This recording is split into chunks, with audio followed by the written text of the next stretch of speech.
महायुति और शिवसेना के दोनों उम्मीदवारों को हराने की क्या राज ठाकरे को मिली है सुपारी? विधायक जितेंद्र आव्हाड ने खड़ा किया सवाल।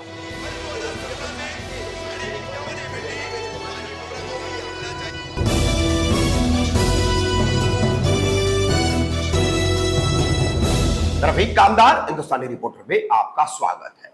रविवार 12 मई को महायुति के दो उम्मीदवार ठाणे लोकसभा क्षेत्र के नरेश मस्के और कल्याण लोकसभा क्षेत्र के डॉक्टर श्रीकांत शिंदे इनके प्रचार के लिए कलवा खारीगांव स्थित पारसिक नगर के 90 फीट रोड पर एक प्रचार सभा का आयोजन किया गया, जिसको संबोधित किया मनसे प्रमुख राज ठाकरे। राज ठाकरे ने यहां पर कौन से मुद्दों पर बोलना चाहिए था और वो कौन से मुद्दों पर बोले, क्या इन मुद्दों को उठा करके वो महायुति शिवसेना के इन दोनों उम्मीदवारों को हराने की सुपारी ले चुकी है? ऐसा सवाल खड़ा किया है कलवा मुमरा के विधायक तथा इंडिया अलायंस के प्रवक्ता विधायक जितेंद्र आव्हाड ने। आपको बता दें कि यहां पर राज ठाकरे मनसे प्रमुख इन्होंने फिर एक बार पर प्रांतियों का मुद्दा उठाया है। पर प्रांतीय जो सबसे ज्यादा ठाणे में आ रहे हैं, ठाणे में कई मनपाएं बन चुकी है और उसकी वजह से ठाणे पे बहुत ज्यादा बोझ बढ़ता जा रहा है। तो इस पर जनप्रतिनिधियों ने सोचना चाहिए, सरकारों ने सोचना चाहिए और इसे रोकना चाहिए। और उसके बाद उन्होंने फिर एक बार चिर परिचित अंदाज में एक सूची ला करके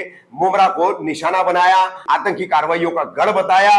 अब इस पर बात की इंडिया अलायंस के प्रवक्ता कलवा मुमरा के विधायक जितेंद्र आव्हाड ने, क्योंकि ये सभा हुई थी उनके चुनाव क्षेत्र में, विधानसभा के चुनाव क्षेत्र में। तो क्या बोले हैं विधायक जितेंद्र आव्हाड वो हम आपको दिखा रहे हैं। और उन्होंने सवाल खड़ा किया है कि ऐसा लगता है कि इन दोनों उम्मीदवारों को जो महायुति और शिवसेना शिंदे गुट के हैं उन्हें हराने की शायद राज ठाकरे ने सुपारी दी है। आज मेरे मतदार संघ में कलवा में राज ठाकरे जी का भाषण हुआ। भाषण में कोई मुद्दे थे? वो महंगाई पर बात करते हैं, हमारे घर में तकलीफ देने वाला जो गैस इतना महंगा हुआ है उसके बारे में बात करते हैं, बढ़ती हुई महंगाई के बारे में बात करते हैं, भाजी तरकारी का भाव कहां तक चला गया उसके बारे में बात करते हैं, दाल का भाव क्या हो गया उनको मालूमात है,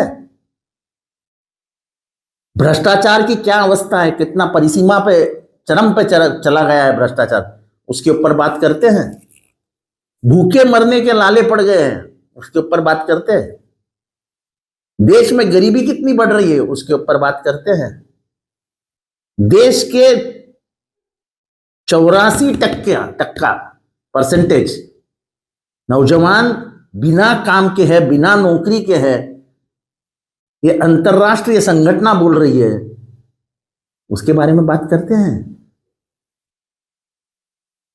नहीं, उससे क्या लेना देना? मुसलमानों को 4 गाली दो, परप्रांतियों को 4 गाली दो, अपना काम हो गया। हम तो सिर्फ माथा भड़काने के लिए आते। हमको कहां भारत के विकास के बारे में बात करना है, महाराष्ट्र के नौकरी के बारे में बात करना है। मैं उनसे सवाल पूछना चाहता हूं, मुंबई से कम 50 मुख्य कार्यालय दिल्ली लेके गए, कभी आपने आवाज उठाया? इंटरनेशनल फाइनेंशियल सेंटर उठा करके अहमदाबाद लेके गए, आपने आवाज उठाया? इन बातों पे आप कब बोलोगे? आपका हर भाषण वही होता है, हिंदू मुसलमान परप्रांतीय, मुसलमान परप्रांतीय। 5 साल पहले वो लावरे तो वीडियो। बस करो, लोग इतने पागल नहीं है। मराठी आदमी कुछ समझता नहीं, ऐसा लगता है क्या आपको? और कलवा जैसे शहर में जहां बिल्कुल सब जातियां मिलके रहती है, सब धर्म मिलके रहते हैं, वहां के ये बकवास करने का क्या फायदा था? तुम शिवसेना के उम्मीदवार को मदद करने को आए थे कि उनको डुबाने के लिए आए थे? मुझे तो लगता है आपको डुबाने की ही सुपारी देंगे। ठाणे लोकसभा कल्याण लोकसभेची संयुक्त ही सभा आहे।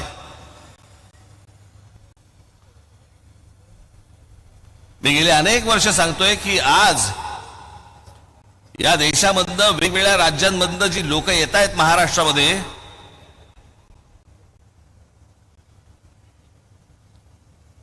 तुम्ही कितीही काम करा, किती रस्ते बांधा, किती पूल बांधा, किती काही करा, पण जोपर्यंत हे बाहेरचे लोंढे जोपर्यंत थांबणार नाहीत तोपर्यंत तुम्ही कितीही विकास केलात तरी या शहरांमध्ये काहीही घडू शकणार नाही.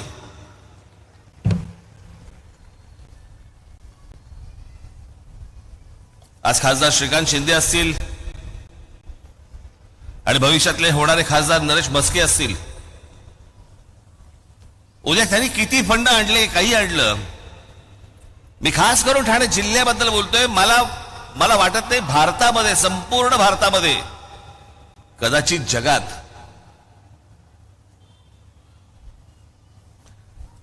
ठाणे जिल्ह्यासारखं हे जे सगळे बाहेरून जे लोक येत आहेत यांचं सर्वात जास्त येण्याचं प्रमाण हे ठाणे जिल्ह्यात आहे. साधी गोष्ट आपण लक्षात घेऊया. काय असतं, एक गाव असतं, गावामध्ये ग्रामपंचायत असते, मग त्या ग्रामपंचायतीची पुढे काहीतरी काय जिल्हा परिषद होते, जिल्हा परिषदेची काहीतरी नगरपालिका होते, नगरपालिकेची पुढे महानगरपालिका होते. हे ठरतं कशावर? लोकसंख्येवर. बरोबर बोलतोय मी? लोकसंख्येवरती ठरतं.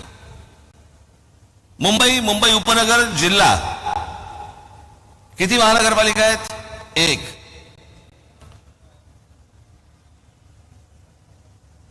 पुणे जिल्हा किती महानगरपालिका आहेत? 2.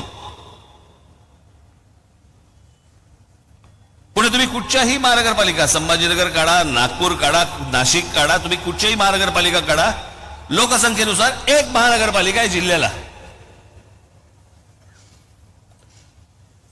हा ठाणा हे एकमेव जिल्हा आहे ज्या एका जिल्ह्यामध्ये 7 ते 8 महानगरपालिका आहेत. एका जिल्ह्यामध्ये एवढ्या महानगरपालिका.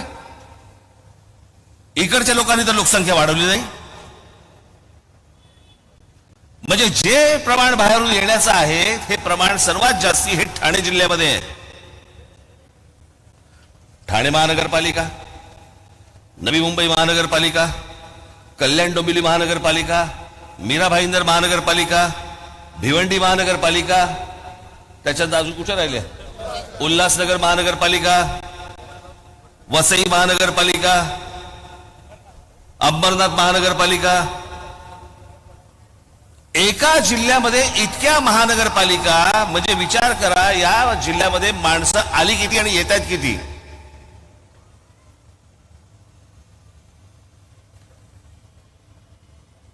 श्रीकांत शिंदे आणि नरेश म्हस्के, मला तुम्हाला एवढंच फक्त सांगायचंय, हे प्रश्न तिकडे तुम्ही लोकसभेमध्ये मांडा की हे आवरा, आता आमच्यावरचा बोजा आवरा. आज ही सगळी माणसं, जे काल झालं ना पुण्यामध्ये, फतवे काढले गेले ना की काँग्रेसला, त्याच्यानंतर त्या काय उभाटा सेनेला त्यांना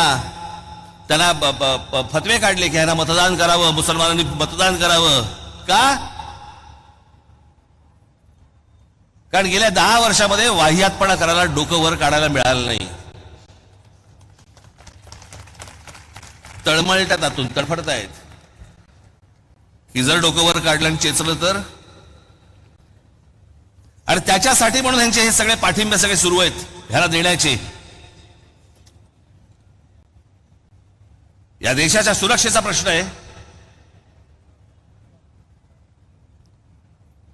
आज माझी श्रीकांत शिंदे, नरेश म्हस्के, मला तुम्हाला सगळ्यांना आणि महाराष्ट्रातल्या सगळ्या खासदारांना मला सांगणं आहे, हे फक्त मी तुमच्यासाठी आणलंय. कदाचित तुम्ही मागच्या माझ्या सभेच्या वेळेला विसरला असाल, म्हणून मी तुम्हाला परत सांगण्यासाठी, दाखवण्यासाठी म्हणून मी फक्त तुम्हाला आणलंय.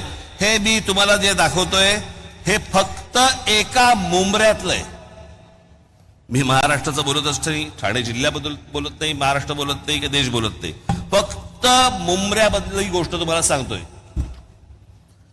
मुंब्रा परिसरात सिमी आतंकवादी संघटनेच्या 6 हस्तकांना अटक. 20 डिसेंबर 2001 रोजी संसद हल्ल्याप्रकरणी अबू अजमा याच्या मुंबऱ्यातून अटक. संसदेमध्ये जो हल्ला झाला होता त्याचा जो गुन्हेगार सापडला तो या मुंबऱ्यात सापडला. 16 मार्च 2002 हिजबुल मुजाहिद्दीनच्या 4 अतिरेक्यांना अटक. 23 जानेवारी 2004 नेत्याच्या हत्येचा कट रचल्याच्या प्रकरणी एका अतिरेक्याला मुंबऱ्यातून अटक. गुजरात पोलीस चकमकीत ठार झालेल्या इशरत जहां शेख ही पण मुंबऱ्यात राहत होती. 2016 मध्ये आयसिसच्या मुजबिर शेख हा मुंबऱ्यात अमृतनगर येथे राहत होता. 17 एप्रिल 2003 रोजी लष्कर ए तोयबाच्या 2 अतिरेक्यांना अटक. 16 मे 2003 मुलुंड बॉम्बस्फोट प्रकरणी मोहम्मद नमुद्दीन या व्यावसायिकाला अटक. देशद्रोही कारवायांसाठी आत्ताच्या काळात झालेल्या अटका. सप्टेंबर 22 मध्ये मुंबऱ्यातून देशविघातक कारवायांसाठी 4 पॉप्युलर फ्रंटच्या कार्यकर्त्यांना अटक. 2017 मध्ये एटीएसने याच मुंबऱ्यातून 4 जणांना देशविघातक कारवायांसाठी अटक केली आहे. 29 ऑक्टोबर 2023 ला पॅलेस्टाईनला पाठिंबा देण्यासाठी मुंबऱ्यात निदर्शने झाली. कुठं पॅलेस्टाईन, कुठे मुंब्रा. एप्रिल 2017 मध्ये मुंबऱ्यात शमशाद शेख नावाच्या आयसिसची संबंध असल्यावरून अटक झाली. त्यावेळेला सामनामधून अग्रलेखात मुंब्रा हे कसं दहशतवाद्यांचं स्थान बनत आहे यावर अग्रलेख पण दिला होता. आता नाही बोलणार. ऑगस्ट 2017 मध्ये मुंब्रा कौसातून एटीएसने मोठ्या प्रमाणावरती स्फोटक हस्तगत केली, ज्यात 15 किलो अमोनियम नायट्राइट आणि 9 डिटोनेटर्स हे पण सापडले. ऑक्टोबर 2023 मध्ये मुंबऱ्यातून लष्कर ए तोयबा आणि ISI शी संबंध असल्याच्या आरोपावरून मुंबऱ्यातून काही तरुणांना अटक केली.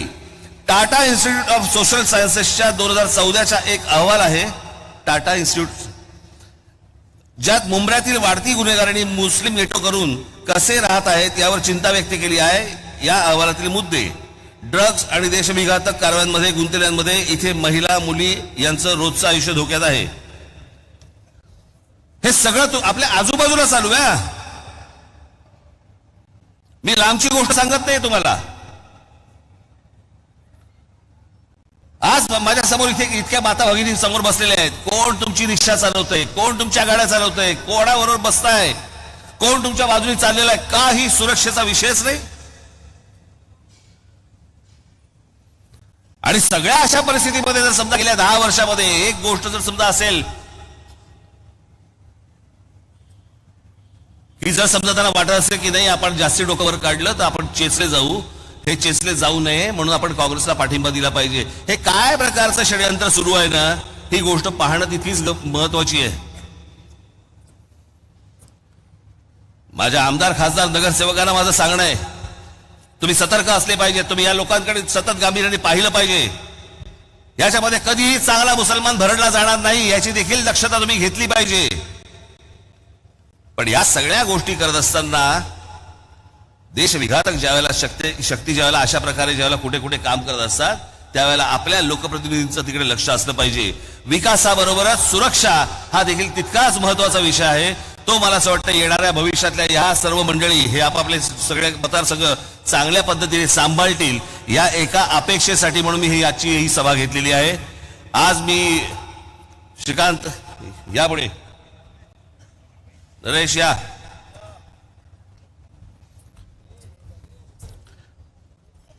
येणाऱ्या 20 मे रोजी जी आपली 18वी लोकसभेची निवडणूक होणार आहे तेव्हा ठाण्यामधनं श्री नरेश म्हस्के आणि कल्याणमधनं श्री श्रीकांत शिंदे या आपण प्रचंड मताने आपण विजयी करावं.